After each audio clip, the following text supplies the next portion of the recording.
No shortcut. आज तरक्की की असल चाबी का बताने लगा हूं आपको। ओरिजिनल की, one word, one secret, one thing.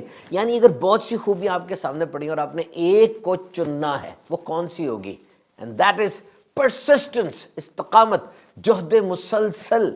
ये जो जिंदगी में इतनी परेशानियां, मुश्किलात, ऑब्स्टेकल्स, हिंड्रेंसेस आ जाती हैं, तो ऐसे हालात में भी ऐसा क्या हो कि आप काम करते रहे, तरक्की की तरफ बढ़ते रहे, और वो चीज है इस्तकामत। इस्तकामत हालात नहीं देखती, इसका अपना फ्लो होता है। जिस तरह ट्रेन होती है ना, डब्बे के साथ डब्बा जुड़ा है, जाती मंजिल पर है, क्या हो रहा है क्या नहीं हो रहा। इस्तकामत जंप लगाकर सीधा गोल की तरफ लेकर जाती है। याद रखें, कुछ चीजें बड़ी जुड़वा होती हैं, जैसे मोटिवेशन और तरबियत, ये जुड़वा बहने हैं।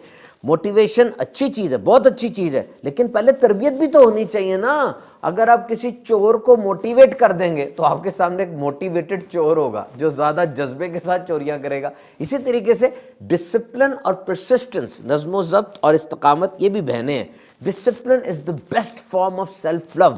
Discipline is what you don't want to do but you still do it. आपका दिल नहीं चाह रहा लेकिन आप फिर भी करते हैं, ये नज़्म ज़ब्त है। Persistence is the power to fight repeated rejections. इस्तकामत दर हकीकत बार बार होने वाले फेलियर्स को, जो बार बार इंसान हार जाता है, उस हार से मुकाबला करना और फिर खड़े हो जाना, ये इस्तकामत है। अब ये इस्तकामत पैदा कैसे की जाए? देखिए, ये कोई पैदाइशी खूबी तो है नहीं, ना आपको विरसे में मिलती है, ना कोई बाय एक्सीडेंट कोई टीका लगवा लिया, ये सुबह गए तो ऊपर से इस्तकामत गिर गई तो इंसान में इस्तकामत आ गई, ऐसा तो होता नहीं है। हाँ, ऐसा होता है कि बचपन से कोई आदत आपको पड़ गई, जैसे कुछ लोग ब्रश करते हैं तो वो तो बड़े होने तक चलती है, लेकिन बड़ी उम्र का हो के अब आप किसी काम में इस्तकामत हासिल करना चाहें, ये कैसे मुमकिन होगा? So number 1 is positive mental attitude. Believe and achieve. इस बात का यकीन रखें कि ये काम ये मैं कर सकता हूं और मैं कर लूंगा। जब आप में ये पैशन आ जाएगा, उस काम से मोहब्बत इतनी ज्यादा हो जाएगी, तब आप इस्तकामत के साथ अपने गोल की तरफ बढ़ सकेंगे। कोई ना कोई उस्ताद, मेंटोर या कोच होना चाहिए जो राह में आने वाली मुश्किलात के बारे में आपको गाइड करे और मंजिल तक ले जाए। ये देखिए, ये आपकी आदत है, मेहनत, और ये गोल है।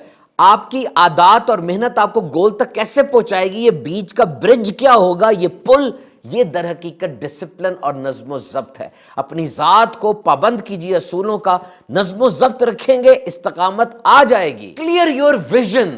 जो काम आप कर रहे हैं उसकी अहमियत को समझें कि वो आपके मुस्तकबिल के लिए कितना जरूरी है, आपके करियर के लिए, आपके घर में लोग जो अफराद आपसे वाबस्ता हैं उनके लिए कितना जरूरी है। उस काम की जरूरत आपकी जात में इस्तकामत पैदा करेगी। अपने आप को पहचाने, आपके अंदर कौन से पॉजिटिव पॉइंट्स हैं, कौन से नेगेटिव पॉइंट्स हैं, कौन सी वीकनेसेस हैं, कौन से प्लस हैं, और जो कमजोरियां उनको दूर करने की कोशिश करते रहे, और जो प्लस हैं उनको डबल प्लस पर लेकर जाएं। और आखिर में अहम तरीन, कामयाब लोगों की जिंदगी के हालात को पढ़ें और उन जैसा बनने की कोशिश करते रहें।